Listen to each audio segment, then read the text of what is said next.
Actually എന്നെ വളഞ്ഞിട്ട പോലീസുകാരാണ്, ഇത് കുറേ പേരുണ്ട്.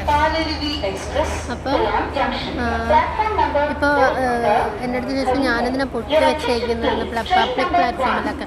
അപ്പോൾ ഞാൻ പറഞ്ഞു കാസ്റ്റ് ദെഡിക് സംതിങ് തിങ്സ് ആണ്. പിന്നെ എൻ്റെ അമ്മയാണെന്ന് പറഞ്ഞ് ജുമൈലത്തിനെ ഇപ്പോൾ കൊണ്ടുവരും അവർ. എന്നാൽ ഞാൻ നാളെ ഡ്യൂട്ടിയിൽ BSc നേഴ്സിംഗ് യൂണിഫോമിക് ഡ്യൂട്ടിയിൽ കയറാനായിട്ട് ഇങ്ങനെ ഇരിക്കുകയാണ്. അപ്പോൾ അമ്മയ്ക്കാണ് ഇപ്പോൾ ആളെ ആവശ്യമുണ്ടെന്ന് പറഞ്ഞ് സാലറി ഒന്നും അതിൽ നിന്ന് കിട്ടത്തില്ല. വെട്ടി മുറിച്ചിട്ടാണൊക്കെ 2-3 പീസ് ഒരു 5,000 വരെ ഞാൻ അടിച്ചു മാറ്റുന്നതാണ് അവരുടെ കയ്യിൽ നിന്ന് എടുക്കേണ്ടി വരും.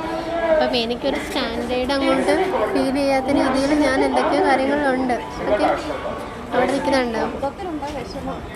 പോലീസ് യൂണിഫോമിനെ പോലും ഞാനിങ്ങനെ റെസ്പെക്റ്റ് ചെയ്യാത്ത രീതിയിൽ. എന്നാൽ അവരാരും മൈൻഡ് ചെയ്യുന്ന ലോകത്തിലല്ല അവർ, മനസ്സിലായോ? ഇവിടെ റൺ ഔട്ട്, അവിടെ സക്സസ്, അങ്ങനെയാണ്. അതേന്ന് അഡ്വക്കേറ്റൊക്കെ ഇവിടെ ഉണ്ട്. ഈ അഡ്വക്കേറ്റ് എനിക്ക് ഇൻസ്റ്റാഗ്രാമിൽ ഇടയ്ക്ക് മെസ്സേജ് അയക്കും, കമൻറ്റ് ചെയ്യും, എന്നെ അറിയാവുന്ന ഇവിടെ ജുബൈലത്തിൻ്റെ കേസ് വധിക്കുന്ന ആളാണ്. ജുബൈലത്തിൻ്റെ അമ്മയാണ്. എൻ്റെ പ്രൊഫൈൽ ഐഡൻറ്റിറ്റി ഇപ്പോൾ എനിക്കാണ് അങ്ങനെ കോമൺ സെൻസ് കിട്ടട്ടെ കേട്ടോ. അങ്ങനെ കോമൺ സെൻസ് അല്ലെങ്കിൽ ഞാൻ ഈ ലോകം മൊത്തം കറങ്ങി ഇങ്ങനെ വീട്ടിൽ കിടന്ന് അങ്ങനെ വരും. ഈ കമ്മൽ നല്ല ഭംഗിയുണ്ട്. ഈ കമ്മലൊക്കെ ഇപ്പോൾ ഞാൻ അവിടെ ചെല്ലുമ്പോഴത്തേക്ക് ഊരി വയ്ക്കും. പിന്നെ അടുത്ത കമ്മൽ അങ്ങനെ ചൊറിയൊക്കെ പിടിച്ച് ഇങ്ങനെ അങ്ങനെ പറയാൻ പാടില്ല. എനിക്ക് അറിവില്ലാത്ത ലോകത്തിലെ കാര്യങ്ങളാണ്. എനിക്ക് അറിവുള്ള ലാംഗ്വേജ് യൂസ് ചെയ്യുന്നത്. പക്ഷേ ഈ ആൾക്കാരൊക്കെ കാണുമ്പോൾ ഭയങ്കര സന്തോഷമുണ്ട്.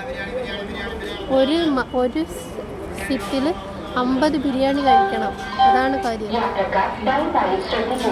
അതങ്ങനെ അവോയ്ഡ് ചെയ്യുമ്പോൾ പിന്നത്തേക്ക് കിട്ടുമോ എന്നുള്ളൊരു ഇതൊക്കെ ഉണ്ട്. പിന്നെ വീട് ഒരു സ്പ്രിംഗ് ഫിക്സ്ഡ് ബെഡ്, അത് ടച്ച് ചെയ്ത് കഴിയുമ്പോൾ അത് മാറും. അങ്ങനെ കിടക്കാനൊക്കെ പറ്റിയാലൊരു സുഖമാണ്. അപ്പം ഇൻസ്റ്റാഗ്രാമിൽ കയറി ഇത് റെയിൽവേ അനൗൺസ്മെൻ്റ് കേട്ടോ. റെയിൽവേ അനൗൺസ്മെൻറ്റ് എൻ്റെ വീഡിയോസായിട്ട് അങ്ങനെ റിലേറ്റഡ് അല്ല, കുറേ കാര്യങ്ങളുണ്ട്.